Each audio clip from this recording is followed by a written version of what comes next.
Hey guys, welcome back. I hope everyone had an excellent Christmas considering the state of things right now. Today, I'm going to try and fire up this old Jeep, which hasn't been started in well over a month, so I can finally get around to replacing the wiper transmission, which actually broke last winter. This part took about a month to arrive, so I procrastinated in ordering it. So now I'm stuck installing it on a pretty cold day, but I mean, it needs to be done, so we're just going to get right to it. As you can see here, I still have a dash to reassemble too.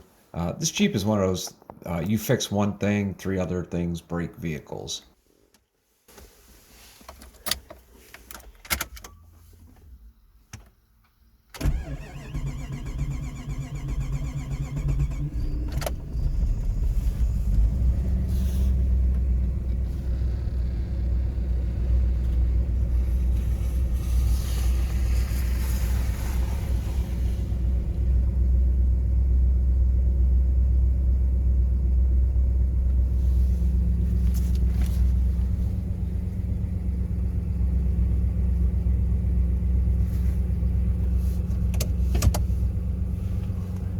Fortunately, she started right up, so I'm just going to let it warm up a bit, and I'm going to get over to the garage so I can get started on it.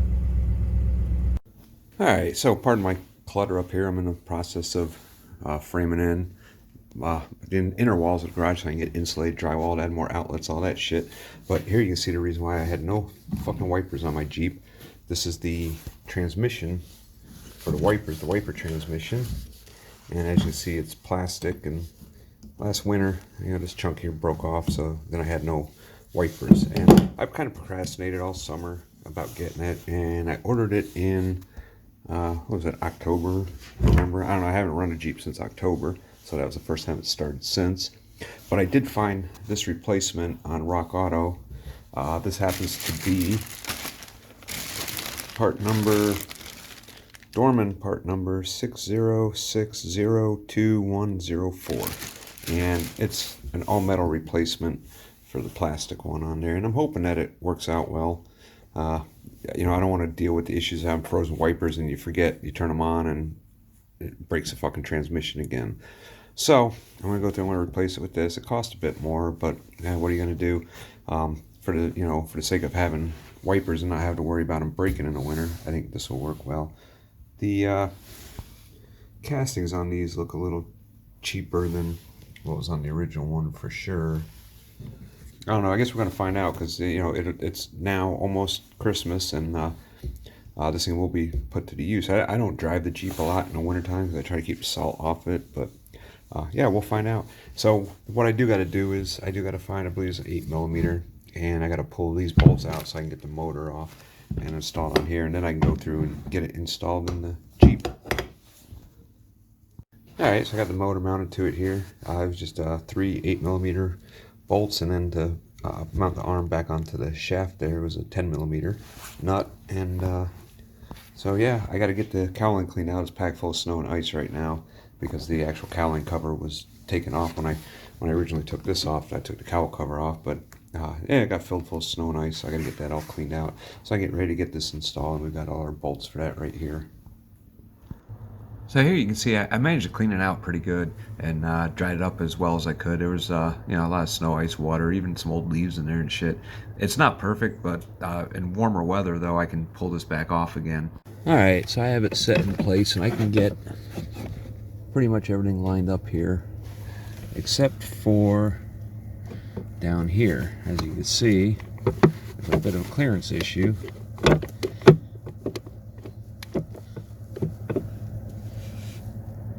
So I'm going to have to grind that ear off right there. When I looked on the plastic one, it looked like right here was pretty much flat, where this one's got like a rounded nub on there. So I just got to grind that off a bit, and I should be able to get that set down, because you can see I can't even get this hole lined up right now either.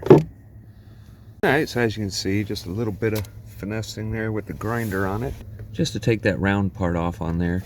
Was enough to bring it in so we can get all the bolts on. I already, with the power's plugged into the motor, so I already turned the wipers on to make sure everything works, and it does. It works like it's supposed to. So, the last piece.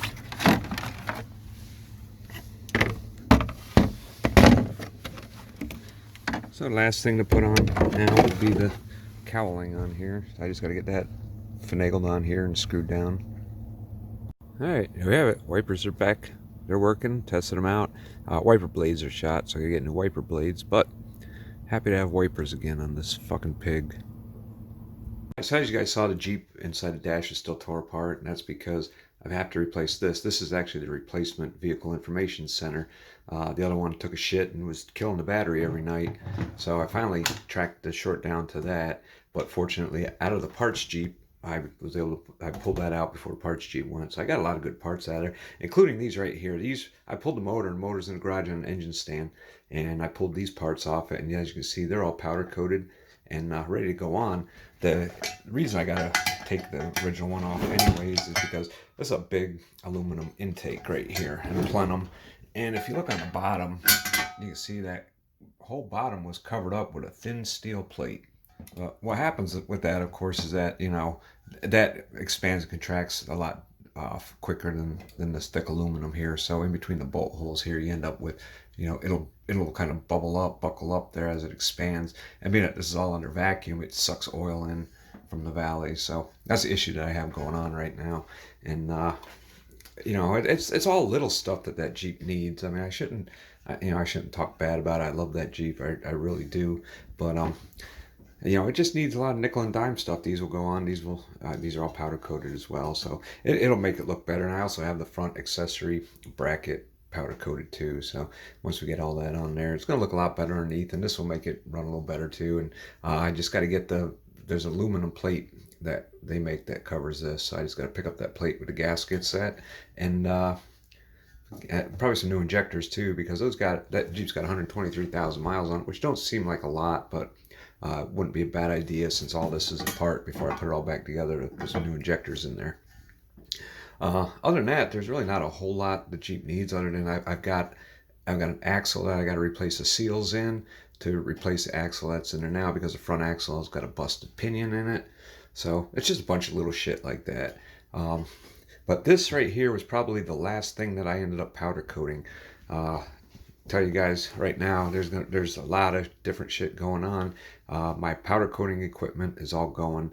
I started redoing the garage, you know, framing it, getting the walls framed in and the ceiling so I can get it insulated, drywall outlets and all that, because I need a garage. I need space to work in, and my oven is the interior dimensions of it are 4 foot by 4 foot by 6 foot tall, so that takes up a lot of space. Plus the area where I spray the powder coat takes up a lot of room. So I'm getting rid of all the powder coating equipment, and as much as it sucks and I really don't want to right now I really just don't have the room for it. And it's nice to have it, you know, when, you know, people need stuff powder coated. I mean, it's decent money doing powder coating, and especially when I want to do my own stuff. It saves me a ton of money, and I can put parts on that are powder coated and look good. But as I said, I've got other things I want to do, and I just don't have the room for it. So what's going to be happening is I'm taking that oven, I'm getting it loaded on a trailer along with all the other powder coating stuff, and I'm hauling it out to Montana. And when I come back with the trailer, I'm bringing another project back with me, something that I've been looking for a while and I just can't turn down. And I'm not going to say what it is right now because I'll probably do a whole video series on it. And if you guys are looking for more tech videos, you know, there will still be some, but they're going to be more few and far between. I mean, I sold off my my Tai Chi motherboard and my 2700X. I've got a whole bunch of other computer stuff I need to sell. I just need to start liquidating this stuff, you know, graphics cards, all kinds of shit. I'm going to start listing for sale. I'm going to start focusing on doing some other things right now that I'll actually have the room.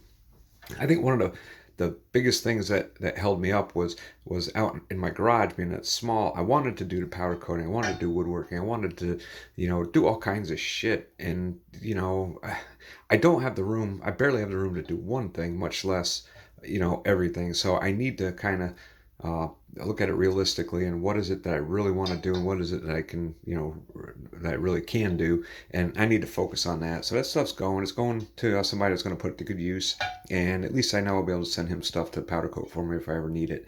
But yeah, big changes are coming. So if you guys want to see what changes are coming, and the project that I'm actually going out to Montana to pick up, then stay tuned, because some of you guys just might like it. And as far as the Jeep goes there, we will be getting at some point these parts on a Jeep, and I'll hopefully be able to make a video about that as well. I've done a lot of work to that Jeep already, and I haven't made a single video about it, and I probably should have, because I know a lot of people have these, and I know there's always a lot of questions about them. So I definitely want to start making more car related videos again. I haven't made an auto related video in a long time. This is the first one in forever.